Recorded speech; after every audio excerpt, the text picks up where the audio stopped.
ದಾರಿ ಸಾಗುವುದಿಲ್ಲ, ಮನಸ್ಸು ಹಗುರವಾಗುವುದಿಲ್ಲ. ಅಂತೂ ಬಂದು ಸೇರಿದ್ದು ನಮ್ಮವರ ಅಧೀನಕ್ಕೆ ಒಳಪಟ್ಟಂತಹ ಉದ್ಯಾನವನ. ಹೇಳಿಕೊಳ್ಳುವುದಕ್ಕೆ ನಿತ್ಯ ಸೌಭಾಗ್ಯದ ಜೀವನವನ್ನು ಈವರೆಗೆ ಕಳೆದವಳು. ಏಕ ವೀರಾದ್ರಿಪುರರಸ ವರ್ತಮಾನದಲ್ಲಿ 14 ಲೋಕಗಳನ್ನು ಗಡುಗುಟ್ಟಿಸಿ ನಡುಗಿಸಿದವ ಅರುಣದೈತ್ಯ ಪ್ರಭುಗಳಿಗೆ ಬಾಳ ಸಂಗಾತಿ. ಆದರೆ ಯಶೋಮತಿಯ ಬದುಕಿನಲ್ಲಿ ಇಂತಹ ದಿನ ಬಂದೀತು ಅನ್ನುವ ನಿರೀಕ್ಷೆ ನನಗೆ ಕನಸಿನಲ್ಲಾಗಲಿ ಮನಸ್ಸಿನಲ್ಲಾಗಲಿ ನನಸಿನಲ್ಲಾಗಲಿ ಇದ್ದಿದ್ದಿಲ್ಲ. ಏನು ಬೇಕಾದರೂ ಇರಲಿ, ನನ್ನ ಹಣೆ ಬರಹ ನನಗೆ ತಿದ್ದಿ ಮತ್ತೆ ಹೊಸದಾಗಿ ಬರೆಯುವುದಕ್ಕಾಗುವುದಿಲ್ಲವಲ್ಲ. ಅಂತೂ ಮನಸ್ಸನ್ನು ಹಗುರಗೊಳಿಸಬೇಕೆನ್ನುವ ತೀರ್ಮಾನದಿಂದ ಬಂದು ಈ ಕಡೆಗೆ ಸೇರಿದ್ದೇನೆ. ನನ್ನ ಹಾಗೆ ಅದಕ್ಕೂ ಜೊತೆ ಇಲ್ಲ, ಕಲ್ಲ ಮಂಚ. ಈ ಸಲ ನಾವೇ ಜೊತೆ ಆದ್ರೆ ಹೇಗೆ?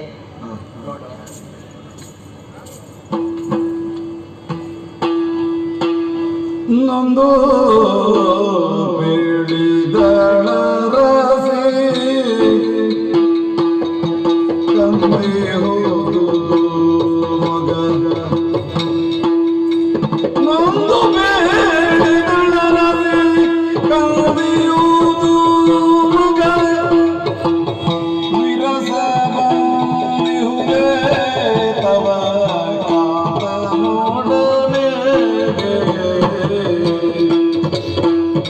ಕೊಂದ ನಾಡದೆ ಎನ್ನ ಕೊಂದ ಪೆಯೋ ಕೇಳು, ಕೊಂದ ನಾಡದೆ ಎನ್ನ ಕೊಂದ ಪೆಯೋ ಕೇಳು, ಕೇಳೆಂದೆ ನಾನು ನುಡಿದಳ ಕಾಂತೆ.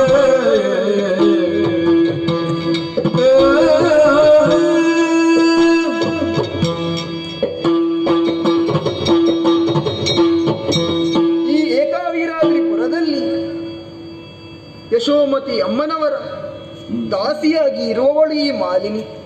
ಆದರೆ ಎತ್ತ ಹುಡುಕಿದರೂ ಮಾತೆ ಕಾಣುತ್ತಾ ಇಲ್ಲ, ಎಲ್ಲೆಲ್ಲೂ ಹರಸಿದರೂ ಮಾತೆಯೇ ಸುಳಿವಿಲ್ಲ. ನೋಡೋಣ, ನಮ್ಮದಾದಂತಹ ಉಪವನದತ್ತ ಎಲ್ಲೂ ಇಲ್ಲವಲ್ಲ. ನೋಡೋಣ. ಅಯ್ಯಯ್ಯೋ, ಏನಾಗಿ ಹೋಯಿತು? ತಾಯಿಯನ್ನು ಎಲ್ಲಿ ಹುಡುಕಿದರೂ ಕೂಡ ಅವರು ಕಾಣುತ್ತಾ ಇಲ್ಲ. ಎಲ್ಲಿದ್ದಾರೆ? ಶಿವ ಶಿವ ಶಿವ ಶಿವ, ಏನನ್ನು ಕಾಡುತ್ತಾ ಇದ್ದೇನೆ? ರಾಜವೈಭೋಗದಿಂದ ಮೆರೆಯಬೇಕಾದಂತಹ ನಮ್ಮ ತಾಯಿ ಕಲ್ಲ ಮಂಚದ ಮೇಲೆ ಕಲ್ಲಾಗಿ ಕುಳಿತಿದ್ದಾರೆ. ಯಾಕೆ ಈ ರೀತಿ ಮಾಡುತ್ತಾ ಇದ್ದಾರೆ? ಅವರಲ್ಲೇ ಹೇಳುತ್ತೇನೆ, ನೋಡೋಣ. ಅಮ್ಮ, ವಂದಿಸಿಕೊಂಡಿದ್ದೇನೆ ತಾಯಿ. ಮಾಲಿನಿ, ಅಮ್ಮ ಬಂದೆ. ನಿಮ್ಮಲ್ಲೊಂದು ಮಾತು ತಾಯಿ. ಚಂದವಾಗಿ ಒಂದು ಸರೋವರದಲ್ಲಿ ಕಮಲವೊಂದು ಅರಳಿ ನಿಂತರೆ ಅದು ನೀವು ತಾಯಿ. ಅದೇ ಕಮಲವೊಂದು ಸೂರ್ಯನ ಶಾಖಕ್ಕೆ ಬೆಂದು ಬಾಡಿ ಹೋದರೆ ಯಾವ ತೆರನಾಗಿ ಇರುತ್ತದೋ ಅದೇ ರೀತಿ ನಿಮ್ಮ ಮುಖವೊಂದು ಕಾಣುತ್ತಾ ಇದೆ ತಾಯಿ. ಏನಮ್ಮ ಇದು? ಅರಮನೆಯನ್ನು ಬಿಟ್ಟಿದ್ದೀರಿ, ಉಪವನವನ್ನು ಸೇರಿದ್ದೀರಿ, ಕಲ್ಲ ಮಂಚದ ಮೇಲೆ ಕಲ್ಲಾಗಿ ಕುಳಿತುಕೊಂಡಿದ್ದೀರಿ ತಾಯಿ. ನನ್ನಿಂದೇನಾದರೂ ತಪ್ಪಾಯಿತೆ ಮಾತೆ? ಇಲ್ಲವೇ, ಸಖಿ ಜನಾಂಗದಿಂದ ಧೈರ್ಯ ಬಂದಿದ್ದೆ. ಅಮ್ಮ, 3 ಲೋಕಗಳನ್ನು ಗೆದ್ದು ಮೆರೆಯುತ್ತಿರುವಂತಹ ಅರುಣಾಸುರ ದೈತ್ಯನ ಪ್ರೀತಿಯ ಮಡದಿ ಅಲ್ವೇ ತಾಯಿ? ನಿಮ್ಮ ಪ್ರೀತಿಯ ಮಾಲಿನಿಯಲ್ಲೂ ಹೇಳಬಾರದೆ ತಾಯಿ? ಹೇಳುವಂಥದ್ದು ಏನು ಇಲ್ಲ. ಏನೂ ಇಲ್ವೇ? ವಿರಸವಿಲ್ಲ ಮೌನ ಕದಡಿ ಶಾಂತಿಯ ಕಾಣೆ ಇರುಳುದು ಸ್ವಪ್ನಗಳು ಇರುಳುದು ಸ್ವಪ್ನಗಳು ಅರಸುವ ಶಾಂತಿ ಕಾಣದು ನೀನೈದು ತಾಣ ಅರುಹಲದಯ ಎನ್ನೊಳು ನೀನೈದು ತಾಣ ಅರುಹಲದಯ ಎನ್ನೊಳು ಸಖಿಯೇ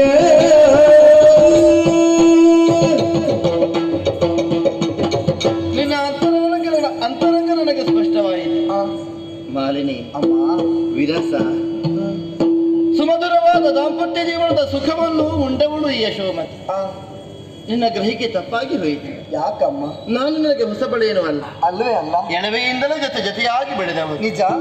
ಸುಖ ದುಃಖಗಳನ್ನು ಸಮಾನವಾಗಿ ಹಂಚಿ ಉಂಡವರು. ಹೌದು.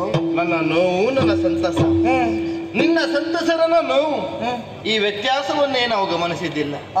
ಒಬ್ಬರು ಇನ್ನೊಬ್ಬರಿಗಾಗಿ ಪೂರಕವಾಗಿ ಒದಗಿ ಬಂದ. ನಿಜ ತಾಯಿ. ಹೀಗಿರುವಾಗ ನಿನ್ನಲ್ಲಿಯೇ ಪ್ರಶ್ನಿಸ್ತೇನೆ. ಹೇಗಮ್ಮ? ನನ್ನವರ ಕೂಡ ಎರಡು ಮಾತು ಬೆಳೆದೀತು, ಆದರೆ ಮುನಿಸು ಇಲ್ವೇ? ವಿರಸ ಉಂಟಾದ್ರೆ ತಾಯಿ ಅಂತಹದಕ್ಕೆ ಅವಕಾಶವನ್ನು ಮಾಡಿಕೊಡುವುದಕ್ಕಿಲ್ಲ. ಸರಿ. ಆದರೆ ಗಮನಿಸಿದ್ದು ಸರಿ. ಹೇಗೆ? ಬೇಸರ, ಆ ಬೇಗುದಿ, ಸಂಕಟ ಕಾರಣವಿದೆ. ಏನಮ್ಮ? ಪ್ರಾಜ್ಞರು ತಿಳಿದ ಒಂದು ಮಾತನ್ನು ಆಡಿದ್ರು. ಹೇಗೆ? ಯಾವನೇ ಪ್ರಪಂಚದಲ್ಲಿ ಬೆಳಗಿನ ಮೊದಲನೇ ಜಾವದಲ್ಲಿ, ಅಂದರೆ 4 ಗಳಿಗೆಗೆ, ಸರಿ, ಆ ಗಳಿಗೆ ಬಿದ್ದಂತಹ ಕನಸು ಯಥಾರ್ಥವಾಗಿ ಪರಿಣಾಮವನ್ನು ಬೀಳ್ತದೆ. ಅದು ಹುಸಿಯಾಗುವುದಕ್ಕಿಲ್ಲ ಅಂತ ಆಡಿದ್ರು.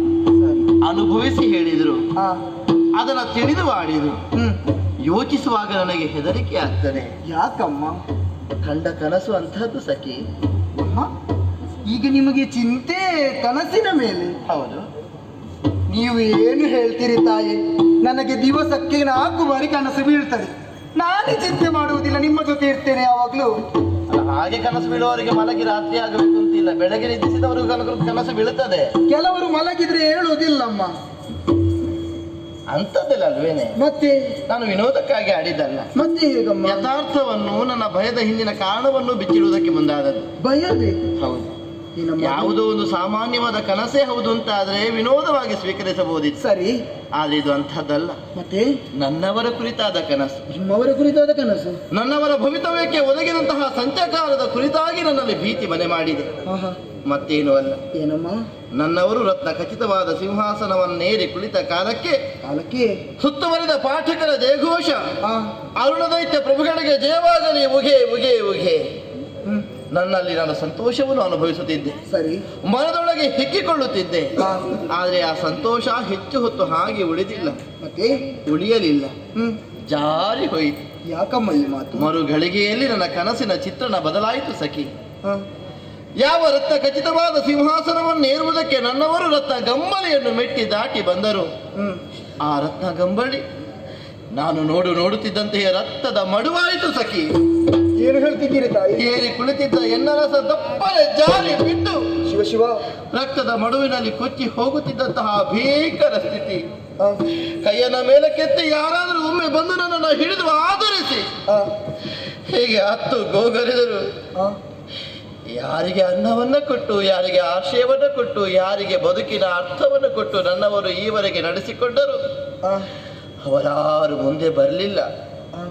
ತಾನಾಗಿ ಮೆರೆದ ಅರುಣದೈತ್ಯ ಪ್ರಭುಗಳು ಏಕಾಂಗಿಯಾಗಿ ಮರಣಿಸುವ ದೃಶ್ಯ ನನ್ನ ಮನಸ್ಸನ್ನ ಕಲಕುತ್ತಿದೆ ಸಖಿ. ಹಾಗಾಗಿ ಶಾಂತಿಯನ್ನು ಅರಸುತ್ತಾ ಈ ಕಡೆಗೆ ಬಂದೆ. ಏನೇ ಇರಲಿ, ನನ್ನ ಕನಸನ್ನು ಬದಿಗಿಡೋಣ. ನೀನು ಬಂದದ್ದು ಒಳ್ಳೆದಾಯಿತು. ಬಹಳ ಸಮಯದಿಂದ ನಾನೇ ನಿನ್ನನ್ನು ಕರೆಸಿ ಮಾತನಾಡಿಸಬೇಕು ಅಂತ ಯೋಚಿಸ್ತಾ ಇದ್ದೆ. ಇತ್ತೀಚೆಗೆ ನನ್ನಲ್ಲಿ ಗುಟ್ಟು ಮಾಡಲಿಕ್ಕೆ ಆರಂಭ ಮಾಡಿದ್ದೀನಿ. ಎಲ್ಲ ಸತ್ಯ ಬಿಚ್ಚಿಡುವುದಿಲ್ಲ. ನಾನು ನಿಮ್ಮ ಬಳಿ ಒಂದು ಬಾರಿ ಸುಳ್ಳು ಸಾಕು. ನೀನು ನನ್ನಲ್ಲಿ ಹಾಗೆ ಎಲ್ಲ ನೆಪ ಮಾಡಬೇಡ. ಇದ್ದದನ್ನೇ ಕೇಳುದು ನಾನು. ಇತ್ತೀಚೆಗೆ ಎಲ್ಲಿಯೋ ಒಂದು ಹೋಗುವುದನ್ನು ಗಮನಿಸಿದ್ದೇನೆ. ಒಂದು ನಿರ್ದಿಷ್ಟವಾದ ಸ್ಥಳ, ಒಂದು ಗೌಪ್ಯವಾದ ಪ್ರದೇಶ. ಆ ಕುರಿತು ನಿನಗೆ ತಿಳಿದಿದೆ, ಆದರೆ ನನ್ನಲ್ಲಿ ಹೇಳಬೇಕು ಅಂತ ನಿನಗೆ ಮನಸ್ಸಿಗೆ ಈವರೆಗೆ ಯೋಚನೆ ಬರಲಿಲ್ಲ. ಈಗ ಕೇಳುದು ನಾನು, ಕೈ ಹಿಡಿದು ಕೇಳುತ್ತೇನೆ. ಹೋಗುವ ಸ್ಥಳ ಆ ಬಳಿಕ ನೀನು ಹೊಂದುವ ಸಂತೋಷ ನೋಡು. ಒಮ್ಮೆ ಗುಟ್ಟನ್ನು ಬಿಚ್ಚಿಡು. ನುಡಿಗೆ ಬೆಗಲ್ತಲಂದು ವಾಯ ಬಿಡಲು ರಹಸ್ಯವು ಕೆಡುವುದೆಂದೆನುತ ವಾಯ ಬಿಡಲು ಕೆಡುವುದೆಂದೆನುತ ಅಂದು ಕಡೆಗೆ ಯೋಚಿಸಿ ನಗುತ್ತೆಂದಳು ಪ್ರಿಯನ ಕಾಂಬಡೆ ಹೋಗುತ್ತಿರುವೆನೆಂದು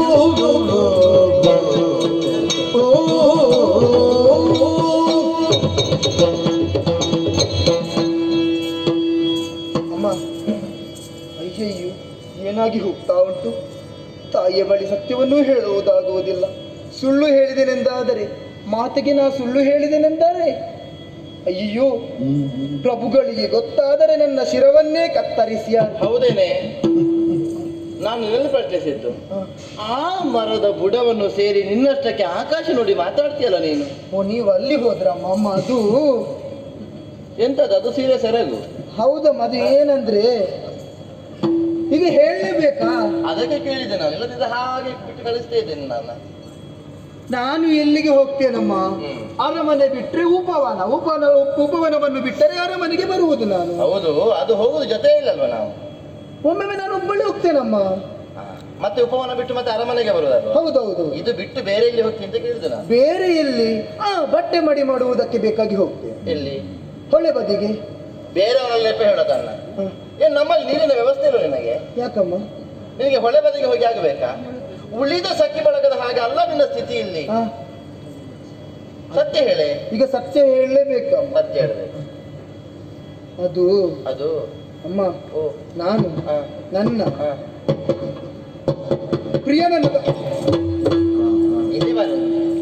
ಎಂತದಕ್ಕೆ ಸಂಕೋಚ? ಪ್ರಿಯನನ್ನ ಕಾಣುವುದಕ್ಕೆ ಹೋಗುದು. ಹೌದಾ? ಹೌದು. ಎಷ್ಟು ಸಲ ಹೇಳಲಿಲ್ಲ? ಕೂದು ಬೆಳ್ಳಗಾಗ್ತದೆ, ಬೇಗ ಅಮ್ಮ, ನೀವು ಹಾಗೊಂದು ಹೇಳಬೇಡಿ ಅಮ್ಮ. ಬೇಗ ಒಂದು ಮದುವೆ ಮಾಡಿಕೊ. ನಾನಂತೂ ಸಂಸಾರ ಜೀವನದಲ್ಲಿ ಮುಳುಗಿ ಹೋಗಿದ್ದೇನೆ. ನೀನು ಒಂದು ಮನಸ್ಸು ಮಾಡು.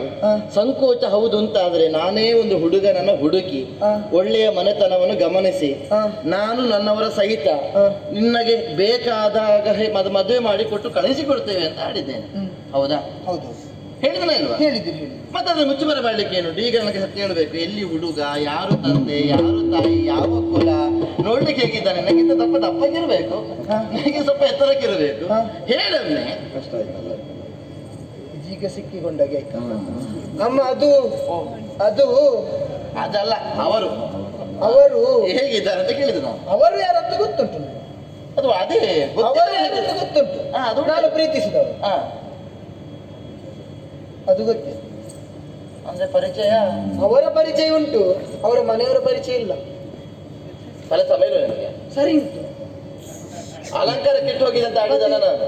ಹಿಂದೆ ಮುಂದೆ ಆಲೋಚಿಸದೆ ನೀನು ಪ್ರಿಯ ಅಂತ ಆಡಿದ್ದ. ಹೇಳ್ತೀಯಲ್ವಾ? ಅಮ್ಮ, ಸತ್ಯ ನಾನು ಹೇಳಿದ್ದು ಸತ್ಯ ಅಮ್ಮ. ಅದು ನಿನಗೆ ನೇರ ಸತ್ಯ ಹೇಳಿಕ್ಕೆ ಬರುವುದಿಲ್ಲ, ಈಗ ನೀನು ಸುಳ್ಳು ಹೇಳಿಕ್ಕೆ ಬರುವುದಿಲ್ಲ ಅಂತ ಆಯ್ತು. ಈಗ ಹೇಳ್ತೀಯಲ್ವಾ? ಇಲ್ಲಮ್ಮ, ನಾನು ಸತ್ಯ ಹೇಗೆ ಕೈ ಬಿದ್ದಿತ್ತು? ಇಲ್ಲಮ್ಮ, ನಾನು ಸತ್ಯ ಹೇಳಿದ್ದು. ಮಹಾರಾಜನೆಲ್ಲ ಹೇಳಿ ಕೇಳ್ತಾ ಇದ್ದೇನೆ. ಅಮ್ಮ, ನಾನು ಸತ್ಯ ಹೇಳಿ ಕೈಗೆ ಕೈ ಸೇರಿಸಿ ಆಟ ಆಡಿದ ಯಶೋಮತಿ ಎಲ್ಲ ಪ್ರಶ್ನಿಸುವುದಿಲ್ಲ ನಾನಲ್ಲಿ.